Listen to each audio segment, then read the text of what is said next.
আলাইকুম প্রিয় দর্শক।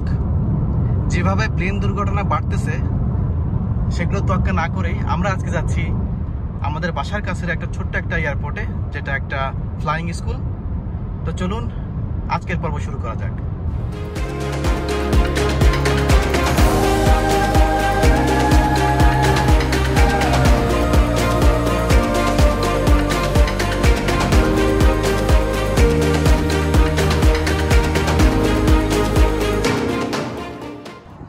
বেশ বড় একটা কার পার্ক, খোলামেলা, এখানে সবসময় ফুল থাকে, বাট আজকে টোটালি হোয়াইট। আমরা চলে আসছি বার্টন এয়ারডোম ফ্লাইং সেন্টারে, এটা ম্যানচেস্টারে, ঠিক ট্রাফোর্ড সেন্টার থেকে ঠিক পাশেই। এখানে অনেকগুলো ছোট ছোট প্লেন দেখা যাচ্ছে, এগুলো সব ট্রেনিং প্লেন। এটা ফ্লাইং স্কুল মূলত। এইমাত্র এটা নামলো, এটা হচ্ছে না প্লেন না হেলিকপ্টার, কোনটা বলবো বুঝতে পারতেছি না। একটু ফানি টাইপের একটা জিনিস, দুজন বসে আছে।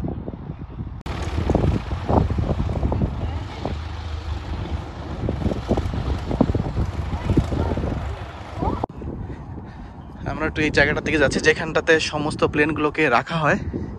এর ভিতরেই এই প্লেনগুলো সংরক্ষিত থাকে, সবই প্রাইভেট, সব প্রাইভেট প্লেন। দেখেন, একটু জুম করে আপনাদেরকে দেখাই।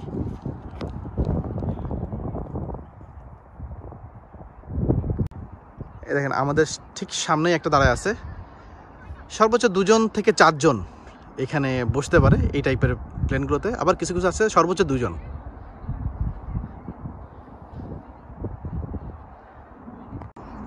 দেখেন এই স্টোরটার ভিতরে প্লেনগুলো কিভাবে সংরক্ষণ করে রাখছে।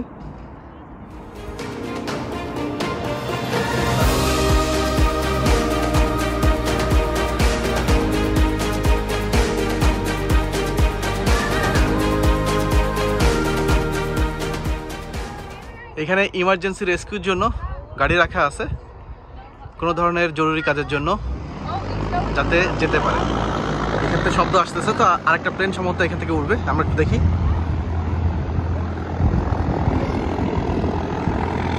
হ্যাঁ, ওই সাইডে একটা প্লেন স্টার্ট করতেছে, তো আমরা ওইটার ফ্লাই করা দেখব।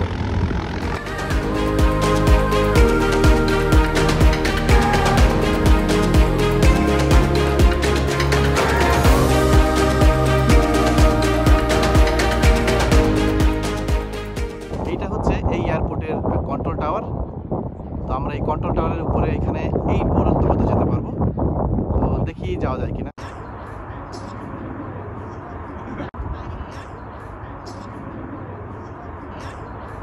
1930 সালের বার্টন এয়ার কন্ট্রোল টাওয়ার, যেটা এই ইউকের প্রাচীনতম সক্রিয় কন্ট্রোল টাওয়ারগুলোর একটা, যা এখনো ব্যবহার করা হচ্ছে।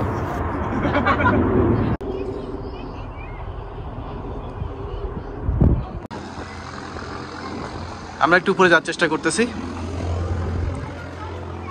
এটা হচ্ছে পাইলট লাউঞ্জ, পাইলটরা এখানে থাকে। আজকে বেশ কোয়াইট, কেউ নাই ভিতরে, তার মানে আজকে সম্ভবত আমরা উঠতে পারবো না, এটা ক্লোজ।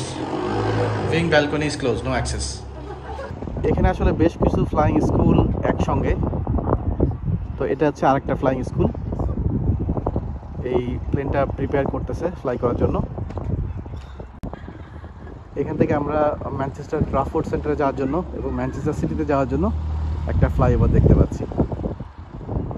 দর্শক, আপনাদেরকে কিছুটা তথ্য দিয়ে রাখি এই বার্টন এয়ারডোম সম্পর্কে। এটা 1 জানুয়ারি 1930-এ উদ্বোধন করা হয়, আর এটা ছিল ইউকের ফার্স্ট এয়ারপোর্ট, যেটা আর কি লোকাল গভর্নমেন্ট তৈরি করছিল।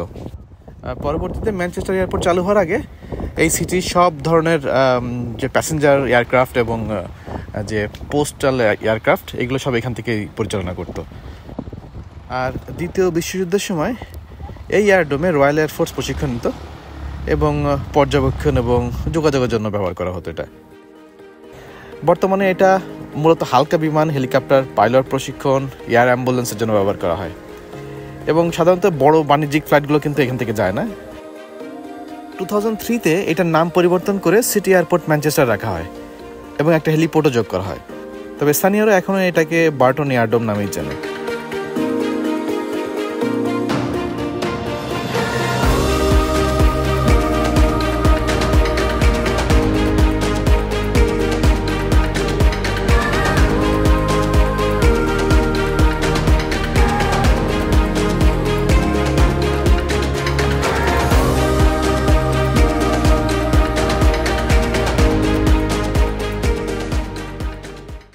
North west aerobatic. ঠিক এখানেই এদের প্লেনগুলো রাখা আছে। এখানে বাচ্চাদের খেলার জন্য বেশ ভালো একটা পার্ক আছে, ছোটোখাটো একটা ব্যবস্থা, বাট সুন্দর। বাচ্চারা এখানে সময় কাটাতে পারবে। এবং পাশাপাশি একটা রেস্টুরেন্ট অ্যান্ড বার, বাট সেটাও মনে হচ্ছে আজকে ক্লোজ। এখানে আরেকটা ফ্লাইং স্কুলের অফিস, ল্যাক ফ্লাইং স্কুল। এখানে বেশ কিছু ফ্লাইং স্কুল আছে। এখানে এবার আছে বেশ কয়েকটা হেলিকপ্টার ফ্লাইং সেন্টার, যেখানে শুধু লার্নিং না, এখানে আপনারা রাইডও নিতে পারবেন, হেলিকপ্টার রাইড। এখানে কোথায় যেন লেখা আছে যে প্রাইস এবং এভরিথিং। এখানে আমরা দেখতে পাচ্ছি এটা হচ্ছে northwest0.com। এটা ফ্লাইং এক্সপিরিয়েন্স নিতে পারবেন আপনারা 69 পাউন্ডে। এটা সম্ভবত আপনাকে 15 মিনিটস ফ্লাই করে নিয়ে আসবে ম্যানচেস্টারের উপর দিয়ে। যারা ম্যানচেস্টারের আশেপাশে থাকেন, ফ্লাইং এক্সপিরিয়েন্স নিতে চান, তারা এখানে আসতে পারেন। দারুণ একটা পরিবেশ, এবং এখান থেকে মোটামুটি সস্তার ভিতরে বলা যায় আপনারা ফ্লাইং এক্সপিরিয়েন্স নিতে পারবেন। একটু আগে যে হেলিকপ্টারটা উড়ে আসলো, কিছুক্ষণ আগে আমরা দেখছিলাম ছোট্ট একটা হেলিকপ্টার, এটা আমরা ভিডিওতে দেখাতে পারিনি। এটা এর ভিতরে রাখলো এই মাত্র, দেখে এটা হঠাৎ দিয়ে বন্ধ করে দিচ্ছে।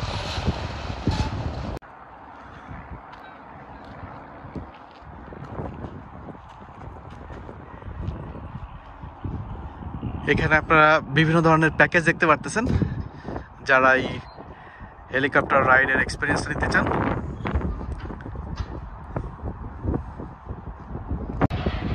এইখানে একটা হেলিকপ্টার নামতে যাচ্ছে, এটা সম্ভবত এই এয়ারপোর্টের ভিতরে নামবে না, ওই সাইডে একটা ফ্লাইং ক্লাব আছে, সম্ভবত ওখানে নামবে।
এই জায়গাটা পার্কিং পাওয়াটাই মুশকিল হয়ে যায়, বাট আজকে বেশ ফাঁকা ফাঁকা, তো মনে হচ্ছে খুব বেশি বিজি না।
সম্পর্কে এখানে আজকে বেশি প্লেন দেখা যাচ্ছে না, তো আমরা এখন চলে যাব ম্যানচেস্টার এয়ারপোর্ট, যে মেইন যে এখন যে ম্যানচেস্টার এয়ারপোর্ট, আমরা ওখানে চলে যাচ্ছি। ম্যানচেস্টার ফ্লাইং সেন্টার থেকে আমরা চলে আসছি ম্যানচেস্টার এয়ারপোর্টে।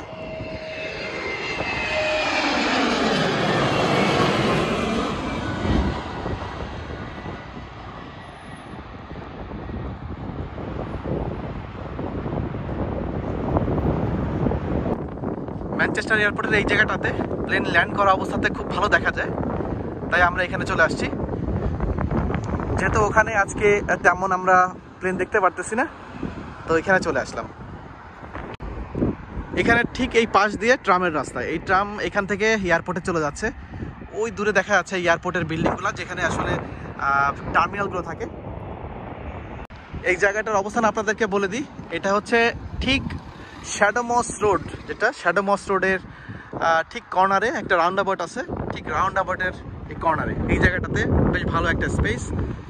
এখানটাতে দাঁড়ায় অনেকেই আসে প্লেন দেখার জন্য।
আমরা এখানে দেখতে পাচ্ছি যে এয়ারপোর্টের পার্কিং ব্যবস্থা, অনেকগুলো পার্কিং আছে, বাট এটা আরেকটা পার্কিং।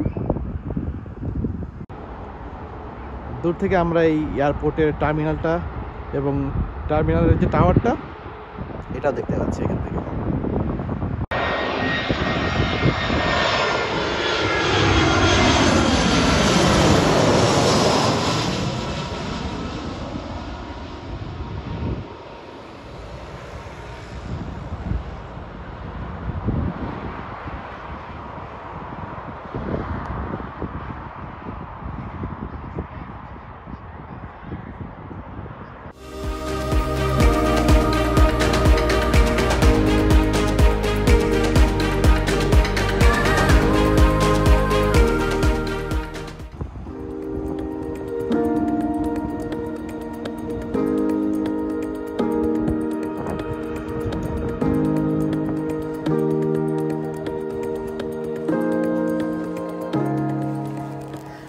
চলে আসলাম ম্যানচেস্টার এয়ারপোর্টে।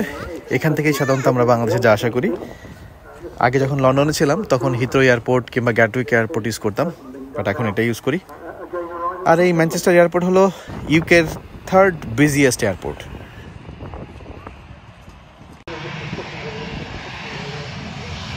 লন্ডনের বাইরে সবচেয়ে বেশি আন্তর্জাতিক ফ্লাইট এখান থেকেই যায়।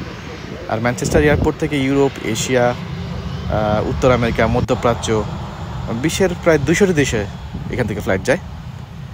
এয়ারপোর্টে সরাসরি ট্রেন, ট্রাম, বাস এবং মোটরের সংযোগ আছে, যা যাত্রীদের জন্য খুবই ইজি একটা ট্রান্সপোর্ট সিস্টেম। আর এই এয়ারপোর্টটা 1938-এ আনুষ্ঠানিকভাবে চালু হয়েছিল। তখন এটার নাম ছিল রিংওয়ে এয়ারপোর্ট।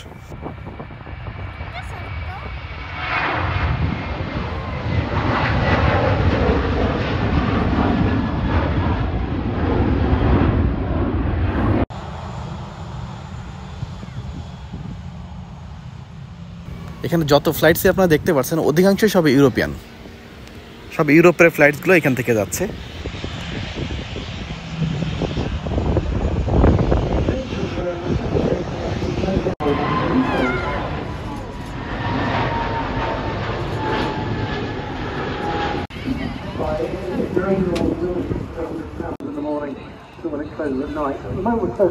এই জায়গাটাতে দর্শনার্থীদের বসার জন্য খুব সুন্দর জায়গা করে দেওয়া আছে। প্রচুর মানুষ এখানে ভিড় করে, স্পেশালি সামারের টাইমে অনেক মানুষ আছে। আজকে ওয়েদারটা একটু খারাপ, একটু মেঘলা মেঘলা ভাব, এজন্য খুব বেশি মানুষ নেই, বাট এখানে সাধারণত প্রচুর মানুষ থাকে। প্রতি বছর 5 লক্ষেরও বেশি পর্যটক এখানে আসে এই এয়ারপোর্ট দেখতে।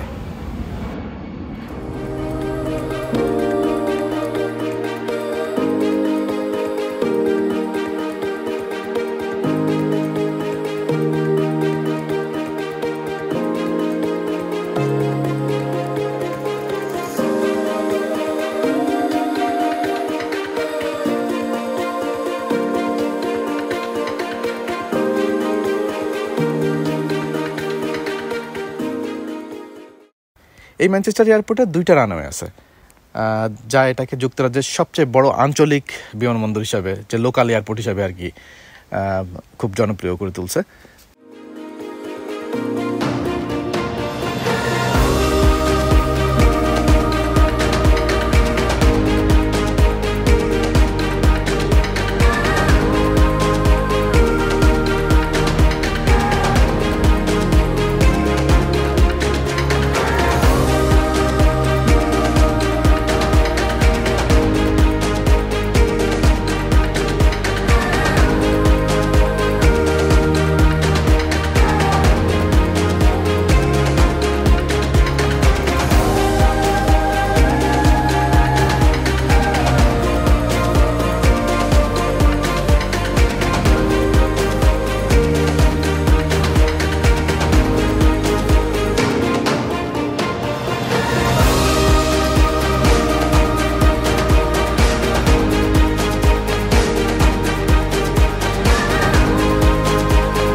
দেখেন কি চমৎকার ভাবে একের পর এক প্লেনে উঠতেছে। এইখানকার দৃশ্যটাই আসলে আলাদা। বাচ্চারা এই দৃশ্যগুলো খুব ভালো উপভোগ করে।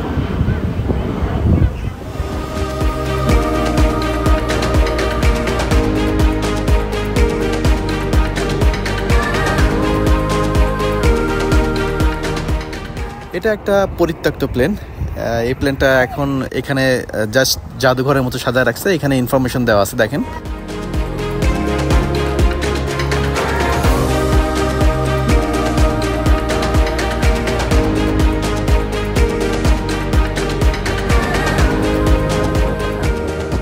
এখানে আপনারা দেখতে পাচ্ছেন, এখানে বেশ বড় একটা কাচের একটা বিল্ডিং। এটা একটা ছোটখাটো মিউজিয়ামের মতো, সব এই এয়ারপোর্ট সম্পর্কিত মিউজিয়াম।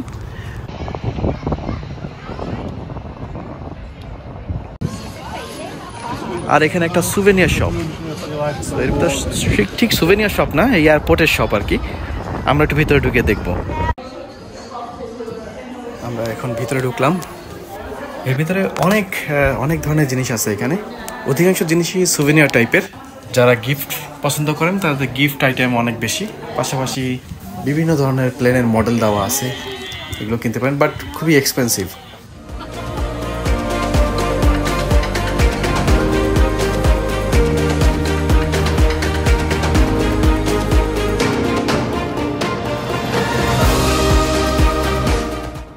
এই কর্নার সাইডে বাচ্চাদের খেলার জন্য একটা ভালো একটা জায়গা আছে। প্রচুর বাচ্চা খেলতে পারে এখানে।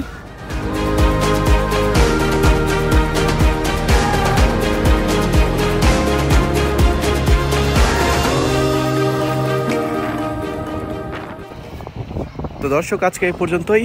ভিডিওটি ভালো লাগলে লাইক এবং শেয়ার করবেন, আর আমাদের পরবর্তী ভিডিও দেখার জন্য সাবস্ক্রাইব করে রাখতে পারেন। সবাইকে ধন্যবাদ আজকের ভিডিও দেখার জন্য। আসসালামু আলাইকুম।